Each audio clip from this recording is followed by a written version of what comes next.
Portion में लेकर चलें और जितना कर सकते हैं उतना करें।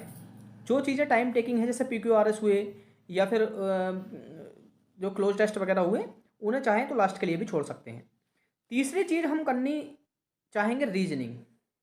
थर्ड नंबर पे हमें करना चाहिए रीजनिंग। क्यों? क्योंकि रीजनिंग और मैथ में भी रीजनिंग की अपेक्षा मैथमेटिक्स जो है कैलकुलेटिव है, उसमें टाइम ज़्यादा लगता है, इसलिए पहले हम करेंगे रीजनिंग को। और रीजनिंग को करने में कभी कभी क्या होता है कि रीजनिंग के कुछ क्वेश्चन ऐसे होते हैं जो एक बार देखने में उस पर कितना ही भी टाइम वेस्ट कर दो, एक बार देखने में उसकी कोई भी कोडिंग या सीरीज जो भी है वो नहीं समझ में आती, और जैसे ही हम पलक झपकते ही अगले 2-3 मिनट बाद उसे दोबारा से आकर देखते हैं तो ऐसा होता है कि कभी कभी वो एकदम दिमाग में क्लिक हो जाता है। इसका मतलब ये है कि रीजनिंग के भी सवाल वही करने हैं जो बिल्कुल डायरेक्टली क्लिक होते चले जा रहे हैं। फर्स्ट गो में केवल वही सवाल हमें अटेम्प्ट करने हैं। जो सवाल कैलकुलेटिव लग रहा है उसे लास्ट के लिए छोड़ दें। उसके बाद फिर चौथे नंबर पर आता है मैथमेटिक्स। तो मैथमेटिक्स को सबसे लास्ट में सोल्व करना चाहिए, क्योंकि सबसे ज़्यादा कैलकुलेशन अगर है इन 4 सब्जेक्ट में तो मैथमेटिक्स की है, इसलिए सबसे लास्ट में हमें सोल्व करना चाहिए मैथमेटिक्स को। मैथमेटिक्स का भी सेम सीन, पहली बार में केवल वही सोल्व करने हैं जो बहुत जल्दी से, जिसमें लग रहा है कि इसमें कैलकुलेशन कम है, इसे बहुत जल्दी से हमारे दिमाग में क्लिक हो सकता है।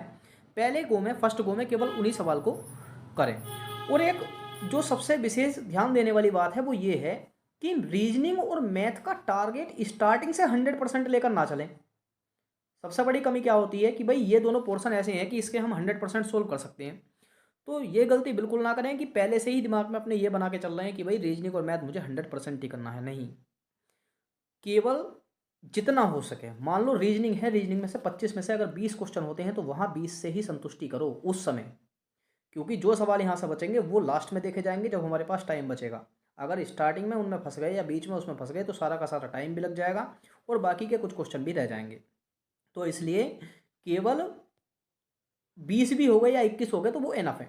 उसके बाद फिर मैथमेटिक्स के भी फर्स्ट गो में जितने भी होते हैं, 20 होते हैं, 21 होते हैं, एनफ है वो।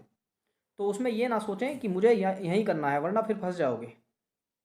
ठीक है, अब क्या करना है देखो, अब ये बात हुई कि भाई पहले कौन सा लेना चाहिए और दोबारा कौन सा करना चाहिए। अब हम बात करते हैं कि टाइम किस सेक्शन को कितना देना चाहिए। तो अप्रोक्सीमेट टाइम मैं लगा के चलूंगा कि जीएस में आप 5 मिनट दे दीजिए, इंग्लिश को आप 10 मिनट दे दीजिए। फर्स्ट गो की बात चल रही है, सेकंड गो की नहीं चल रही, क्योंकि हमें पेपर को 2 बार में सोल्व करना है। पहली बार में केवल एक बार में जो इजी इजी क्वेश्चन है सारे के सारे वो अटेम्प्ट करने हैं, और दूसरी बार में हमें जो डिफ़िकल्ट क्वेश्चन है वो भी उनकी प्रेफरेंस के आधार पे। फर्स्ट प्रीफर उसे करो जिसमें कम टाइम लगे, जो लगता है कि भाई मैं इसे जल्दी कर सकता हूँ, इसमें कुछ कैलकुलेशन ज़्यादा है, तो पहले उसे करो जिसमें टाइम कम लगता है। थर्ड रीजनिंग आती है, तो भाई फर्स्ट गो में रीजनिंग को आप दे सकते हो 12-13 मिनट दे सकते हो, 12 दे दो, 13 दे दो, जितने में हो जाए 12-13 मिनट दे सकते हैं इसे।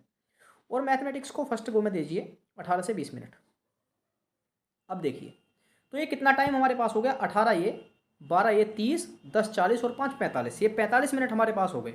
अभी हमारे पास जो टाइम है वो 15 मिनट का टाइम है। अब इस 15 मिनट को किस तरीके से डिवाइड करना है, देखिए जीएस में सारे के जो छूट गए वो छूट गए, उसे नहीं कर सकते। उसके बाद इंग्लिश के जो PQRS वगैरह या फिर क्लोज टेस्ट वगैरह छोड़े हैं या कंप्रीहेंशन, उसे देख लीजिए 15 मिनट में से 5 मिनट के अंदर। अभी 10 मिनट का टाइम बचा। अब 10 मिनट में रीजनिंग और मैथ के जो क्वेश्चन छोड़े हैं, तो जब एग्जाम में सोल्व करते हैं तो सोल्व करते करते इस बात का अनुमान हो जाता है कि रीजनिंग के सवाल आसान हैं, मैथ के हार्ड हैं, या मैथ के आसान है, रीजनिंग के हार्ड हैं। तो इन 10 मिनट में प्रेफरेंस के आधार पर जो आपको आसान लग रहा है उस पोर्शन को सॉल्व कर लीजिए। ठीक है, तो ये बात हुई हमारी कि हमें किस तरीके से पेपर को सॉल्व करना चाहिए और कितने अटैम्प्ट करने चाहिए। अब एक बात और, मान लो हम जीएस को जितना टाइम मैंने ये माना है इस टाइम में नहीं सोल्व कर पा रहे, दिक्कत आ रही है, तब हमें ज़रूरत है कि हम सेक्शन वाइज अपने सब्जेक्ट को कुछ ज़्यादा तैयार करें। ज़्यादा तैयारी की आवश्यकता है वहाँ। तो उसके लिए क्या करें, देखो बहुत सारे ऑनलाइन प्लेटफॉर्म है, बहुत सारे ऑनलाइन ऐप्स हैं, मैं नाम किसी का नहीं लूँगा। उस पर क्या होता है, फ्री में टेस्ट होते हैं, मॉक टेस्ट भी फ्री होते हैं और सेक्शनल टेस्ट भी फ्री होते हैं। तो करना क्या चाहिए, इसके लिए हमें देने चाहिए सेक्शनल टेस्ट।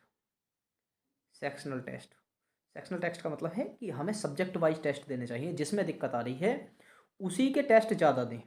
अगर इंग्लिश में दिक्कत आ रही है तो इंग्लिश के सेक्शनल टेस्ट दें, खाली इंग्लिश के टेस्ट दें। ठीक है, मैथ में आ रही है, खाली मैथ के टेस्ट दें। तो इन सेक्शन वाइज टेस्ट की प्रैक्टिस करें, इसी से हमारा टाइम डिक्रीज होगा और निश्चित ही इसका फ़ायदा हमें एग्जाम में मिलेगा। तो चलिए समाप्त करते हैं अपने इस सेशन को, क्योंकि मैं यही जानकारी देनी चाह रहा था कि आपको किस तरीके से एग्जाम में मॉक टेस्ट देने चाहिए। और अगर आप मेरी इस स्ट्रेटजी को अपनाते हैं तब निश्चित ही आपको फ़ायदा होगा। और इसी के साथ साथ आपसे एक निवेदन है कि चैनल को सपोर्ट करें और सब्सक्राइब करें। और उम्मीद है कि एसएससी जीडी की वैकेंसीज आ चुकी हैं, तो हम एसएससी जीडी की प्रॉपर क्लास लेकर अपने इस चैनल पर आएँ। धन्यवाद।